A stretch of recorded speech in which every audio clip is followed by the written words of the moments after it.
Marketing చేసుకోలేకనే ఓడిపోయినాం.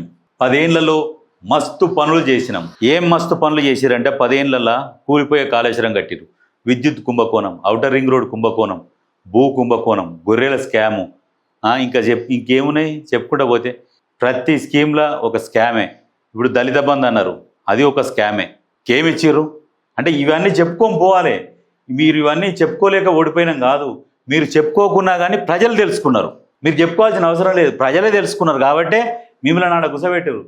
నిజంగా వాస్తవానికి కేటీఆర్ని చూస్తే ప్రజలు అసహించుకుంటారు. అహంకారము, ఆ పోకడ, ఆయన స్టైల్గా ఉండేసి ఈయన ఒక కార్పొరేట్ కంపెనీలో ఒక పై స్థాయి ఉద్యోగం ఉంటుంది, ఒక టీం లీడరో మేనేజరో, ఈ కిందోళ్ళని ఎట్లా భయపెట్టుకుంటా మాట్లాడుతాడో, ఈయన చెప్పినట్టు అందరు ఎట్లింటారో ఈయన అదే ఫీలింగ్లో ఉన్నాడు, అదే మైఫీల్లో ఉన్నాడు. ఇంకా జనాలందరూ కూడా నా కింద పనిచేసే బానిసలు, నా సిపాయిలు అన్నట్టు ఫీల్ అవుతున్నాడు.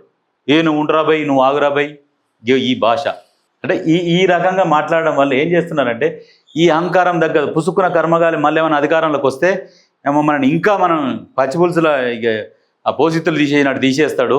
ఈ ఇసోంటోనికి మనం అధికారం ఇవ్వద్దని అనుకోరు. నిజంగా తెలంగాణ ప్రజలు మొత్తము సిరిసిల్ల ప్రజల ఆలోచన చేసినట్టు చేయాలి. 2018లో ఈ అధికారాన్ని అడ్డం పెట్టుకొని కూడా 89,000 మెజార్టీతో గెలిచిండు 2018లో. అదే 2023లో మొన్నటి ఎలక్షన్లలో 29,000 మెజార్టీతో గెలిచిండు. అంటే 60,000 మెజార్టీ తగ్గించిరు. ఈయన మళ్ళీ నేను సీఎం కొడుకుని, నేను నెక్స్ట్ సీఎంని అని ప్రచారం చేసుకునేటటువంటి వ్యక్తికి సిరిసిల్ల ప్రజలు 60,000 మెజార్టీ తగ్గించిరు. అంటే తెలంగాణ రాష్ట్ర ప్రజలు కూడా అందరూ ఆలోచన చేయాలి. సిరిసిల్ల ప్రజలు ఎట్లా ఆలోచన చేసిరు, దూరం పెట్టిర్రు అంటే ఆ రకంగా తెలంగాణ ప్రజలు మొత్తం ఆలోచన చేస్తే వీళ్ళ కుటుంబాన్ని, ఈ దొరల కుటుంబాన్ని తెలంగాణ నుంచి ఇట్లా తరిమేయవచ్చు. ఇంకా వీళ్ళ నీడలు మనకు ఉండొద్దు. ఎందుకంటే వీళ్ళు కనుక ఇంకా ఈసారి కనుక వచ్చినుంటే తెలంగాణ ప్రజల పరిస్థితి వేరే విధంగా ఉంటుండే. మాట్లాడడానికి కూడా స్వేచ్ఛ కూడా ఉండకపోతుండే. మాట్లాడాలంటే కూడా పర్మిషన్ తీసుకుని మాట్లాడాల్సిన పరిస్థితి తీసుకొస్తుండే. ధర్నా చౌక్ ఎత్తేసిర్రు. ప్రజాభవన్లకు రావాలంటే మొత్తం చుట్టూ గడీలు పెట్టుకున్నారు, పర్మిషన్లు ఉండాలి. సెక్రటరియట్కి రావాలంటే ఇక అందులోకి మననేడ రానిస్తారులే, దూరంకి వెళ్ళి చూసుకుంటూ ఫోటోలు కొట్టుకుంటూ పోయేది సచివాలయంది. ఇప్పుడు డైరెక్ట్ వెళ్ళిపోతున్నారు. అంటే అటువంటి పాలన నుంచి విముక్తి పొందినాం మనం. కాబట్టి ఇప్పుడు తెలంగాణని మంచిగా కాపాడుకోవాలి. ఏదైనా సమస్యలు ఉంటే అధికారుల దగ్గరికి పోవాలి.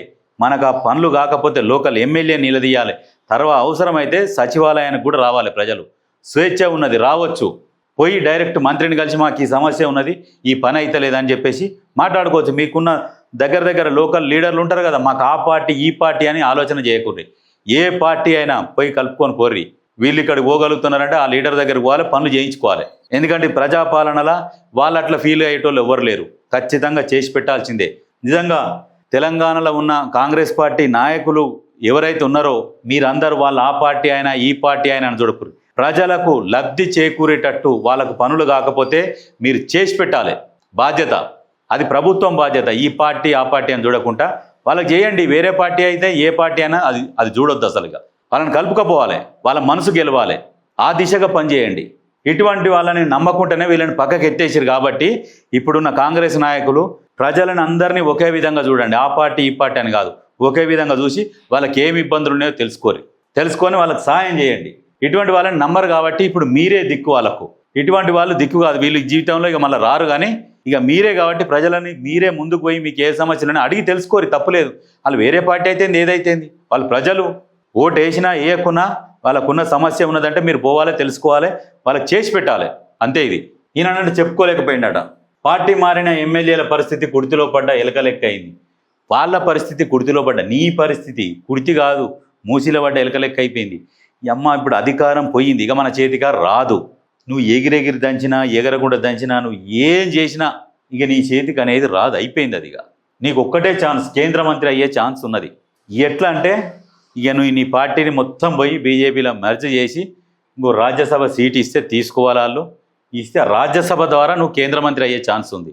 అంతే తప్పితే నీకు వేరే మార్గం లేదు. ఇక ఇది 100% ఇదే జరుగుతుంది, ఇదే ఉన్నది. ఇక మీ డాడీ అంటే ఆల్రెడీ రాజకీయాల నుంచి రెస్ట్ తీసుకుంటుండే వెళ్ళిపోయిండు. రాజకీయాల నుంచి అవుట్ కేసీఆర్. ఎంత పేరు సంపాదించుకుంటూ అంత పేరు కోల్పోయిండు కేసీఆర్. ఎందుకంటే ఆయన తీసుకున్న నిర్ణయాల వల్ల, ఆయన ఏదైతే పోకడ పోయిండో ఆ పోకడ వల్ల, ఆ దొర అనే అహంకారమైన పోకడ వల్ల ఆ విధంగా అయిపోయింది. అంటే వెనుకట ఉన్నట్టే ఇప్పుడు కూడా ప్రజలు అట్లనే ఉంటారు అనుకోవడం వీళ్ళ మూర్ఖత్వం. ప్రజలు చదువుకున్నారు. వెనకడనంటే చదువుకోనియలే వాళ్ళని, చదువుకుందామన్నా చదువుకోనియకుండా ఇబ్బందులు పెట్టారు. అప్పుడంటే ప్రజలకు తెలివి లేక ఇక మీరు ఏది చెప్తే దొరలు అది నమ్మిరు. కానీ ఇప్పుడు అట్లా లేరు ప్రజలు, చాలా తెలివి కల్లోళ్ళు. కాబట్టే మిమ్మల్ని నేల నాకిచ్చి ఒక మూలన కూర్చోబెట్టిరు. తెలంగాణ భవన్లో మీడియాతో చిట్చాట్. ఇంకా తెలంగాణ భవన్ ఎక్కడిది కాదు, అప్పచెప్పి బీజేపీ భవన్ చేసేయరు దాన్ని.